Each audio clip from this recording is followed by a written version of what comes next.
Salut, moi c'est Pierre Piller, je suis Analytics Engineer chez Converteo.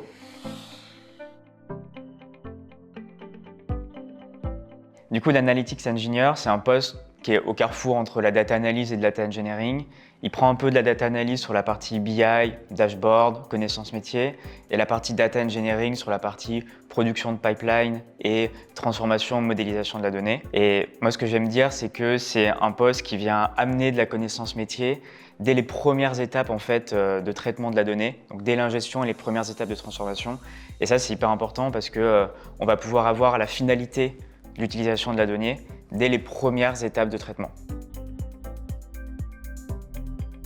C'est difficile de définir une journée idéale de l'Analytics Engineer parce qu'il y a une palette de compétences qui est très large. Le premier, je pense, celui qu'on ressort habituellement, c'est la transformation de la donnée.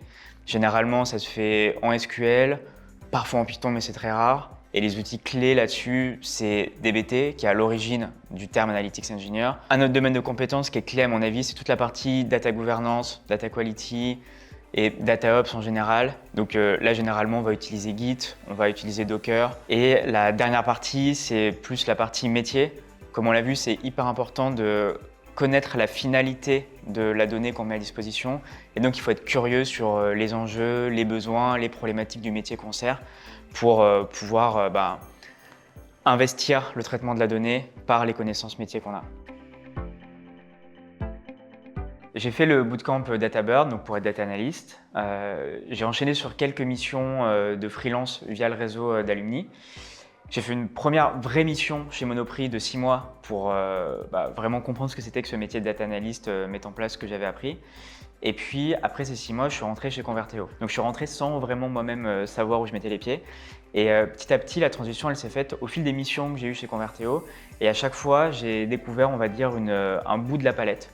Que ça soit la partie DBT, la partie DevOps, la partie vraiment plus transformation et bonne pratique des métiers de développeur. Petit à petit, on se rend compte qu'il n'y a pas un gap qui est monstrueux et que ça peut s'apprendre au fil des tâches qu'on vous donne si vous êtes en entreprise. On peut monter en compétences sur quelques mois et ça se fait assez bien, c'est assez intéressant. Les outils que j'utilise vont forcément varier en fonction du client, mais il y a nécessairement l'idée d'avoir un outil pour faire de la transformation de données. Soit ça peut se faire naturellement, on va dire, sur une data platform, style BigQuery, Redshift, Snowflake. Aujourd'hui, l'idée, c'est d'aller un peu plus loin et d'utiliser des outils dont c'est le cœur de métier de faire de la transformation. On pense naturellement à du DBT, à du Dataform. Je peux utiliser aussi des outils qui vont venir orchestrer et industrialiser ce que je fais. Je pense notamment à Airflow, qui est un peu un incontournable aussi du métier. Ensuite, sur la partie plus BI, dashboard, je continue à travailler avec ces outils-là.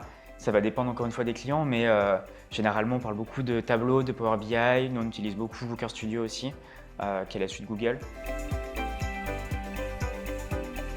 Je pense que pour être Analytics Engineer, il faut déjà avoir un pied dans la donnée. Ça me paraît important parce qu'il y a des compétences quand même clés à maîtriser avant d'avoir cette marche d'Analytics Engineer. Donc, on pourrait dire qu'on peut le prendre de deux points différents. Soit on est data analyst et on a envie d'avoir un métier, un quotidien un peu plus technique. Et dans ce cas-là, on se dirige vers l'analytics engineering. Soit on est data engineer et souvent on a envie d'avoir plus de connexion, plus de collaboration avec le métier. Et on fait le chemin inverse, on se rapproche de l'analytics engineer. Je pense qu'il y a ces deux chemins-là. Mais en tout cas, ce qui est sûr, c'est que c'est toujours bien d'avoir déjà une première expérience dans la data, qui n'est pas nécessairement très longue, mais qui est nécessaire. J'espère que le métier d'Analytics Engineer il est devenu plus clair pour vous, que ça vous a donné envie de découvrir toutes ces nouvelles choses. Et si c'est le cas, n'hésitez pas à contacter DataBird, la formation est top.